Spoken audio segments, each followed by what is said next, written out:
سلاح آخر ضد شهوات النفس اللي مش قادر على الشهوات في عصر الشهوات، اللي بيقولك الفتن والشهوات تعمل ايه في ذلك العصر الرهيب، عصر الشهوات، عصر الفتن، اللي الفتن بقت في الإعلام والتلفزيونات والإذاعات والمجلات والشوارع والمدن والجامعات وكل مكان. نعمل ايه في هذه الفتن؟ اسمع دعاء رسول الله صلى الله عليه وسلم: يا حي يا قيوم برحمتك استغيث اصلح لي شأني كله ولا تكلني الى نفسي طرفة عين.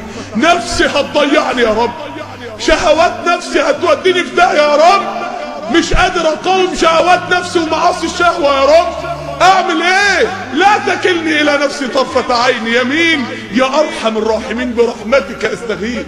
انت حاسس برحمة الله؟ حاسس برحمة ده؟ الرسول بيقول لا تكلني الى نفسي طرفة عين. طرفة عين دي يعني ايه يا جماعة؟ طرفة عين دي ابسط حركة في الجسم كله، طرفة العين، رمشة العين، ابسط حركة لا ارادية في جسمك طرفة العين. اذا كان ابسط حركة بتقول يا رب انا ما اقدرش عليها، اذا كان الحركة اللا ارادية دي بتقول يا رب مش هتتعمل غير بيك، امال بقى باقي حياتك تعمل فيها ايه؟ انت بتقول يا رب ابسط حاجة انا ما اقدرش ادبرها لنفسي. امال لو ربنا سابك تنظم السكر والضغط في دمك هتعمل ايه؟ امال لو ربنا سابك تنظم انزيمات المعدة بتاعت الهضم؟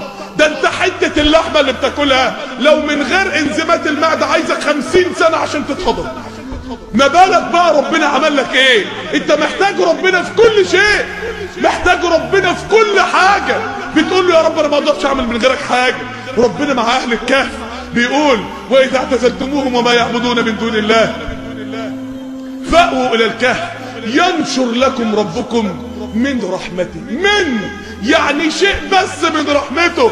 لما ربنا اداهم شيء من رحمته عمل لهم ايه؟ فجر لهم نبع ميه وسط الجبل، سخر لهم الشمس 300 سنه، وترى الشمس اذا طلعت تزاور عن كهفهم ذات اليمين واذا غربت تقرضهم ذات الشمال وهم في فجوة منه. لما ربنا اداهم شيء من رحمته حفظهم 300 سنه، نجاهم 300 سنه. انت لو اصابك شيء من رحمة الله هيحصل لك ايه؟ ما احوجنا الى رحمة الله يا جماعة.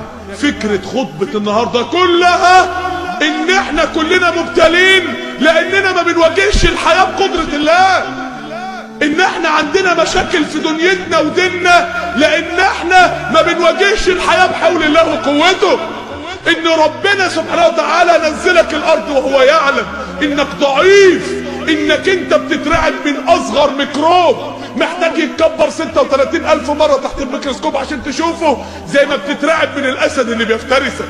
انت ضعيف قدام كل حاجة، عاجز قدام كل حاجة، ما تقدرش تعمل حاجة.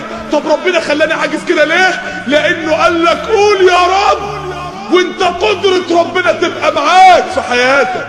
قول يا رب وانت غنى خزائن ربنا يبقى معاك في جيبك، ولله المثل الاعلى. قول يا رب وانت عزة ربنا تحوطك من بين يديك ومن خلفك. عيش موصول بالله وانت يتفتت كل ابتلاء في حياتك. يعني ربنا ابتلاك بالضعف امام كل الابتلاءات، امام العقم ضعيف، امام الفقر ضعيف، امام المرض ضعيف، امام الكرب ضعيف، امام الشيطان ضعيف، امام نفسك وشهواتها ضعيف. ليه؟ عشان تستعين بالله القادر، عشان تستعين بالله، عشان تعيش حياتك كلها موصول القلب بالله. يعني يا اخواني كنوز واسلحة ربنا اداها لنا، لو انت استعملتها صح لن يظل في حياتك كرب. اقول قولي هذا واستغفر